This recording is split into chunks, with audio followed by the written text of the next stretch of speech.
ঠিক আছে।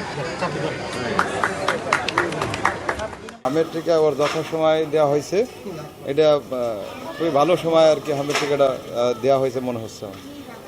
এখন দেখা যাচ্ছে যে 5 বছরের নিচে শিশুদের বেশি হাম রোগে আক্রান্ত হচ্ছে, এটা দেখা যাচ্ছে। হামের টিকা দিলে দেখা যাচ্ছে যে হাম পরবর্তীতে যাতে হাম আক্রান্ত না হয় সেই জন্য এই টিকাগুলো আমরা দিচ্ছি বাচ্চাদের, যাতে পরবর্তীতে বাচ্চারা হামে আক্রান্ত না হয়, অন্যদের কোনো ক্ষয়ক্ষতি না হয় সেই কারণে। হাম যে পরিমাণ বাচ্চা দেশের বাচ্চাদের যে পরিমাণ হামে আক্রান্ত হচ্ছে, অনেক বাচ্চা মারা যাচ্ছে।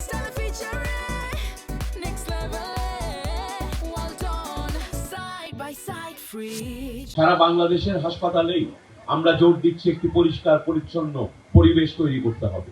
হাসপাতাল যেন এমন না হয় যেখানে রোগের বিস্তার ঘটবে। হাসপাতালে যেন মশা মাছির প্রকোপ না থাকে, ময়লা জঞ্জাল না থাকে।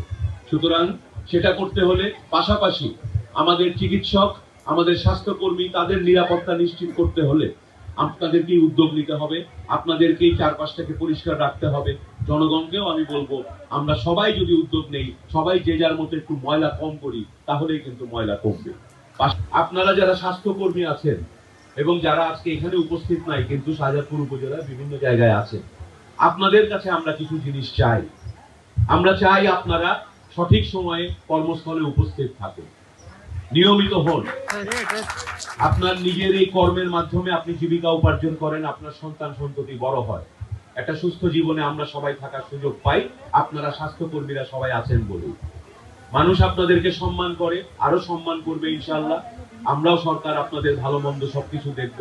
আসুন আমরা নিজের দায়িত্বটা যার যার জায়গা থেকে সঠিকভাবে পালন করি, তাহলে হাসপাতালের ময়লাও দূর হয়ে যাবে, তাহলে কিন্তু রোগীদের জন্য আরেকটু শান্তি নেমে আসবে, তারা আরেকটু ভালো সেবা পাবে। জাতি গঠনে ভূমিকা রাখবো, যাতে অনাকাঙ্ক্ষিত শিশু মৃত্যুর হার না বৃদ্ধি পায় বা শিশু মৃত্যু যাতে না হয়, এই বিষয়ে আমরা তৎপর থাকবো।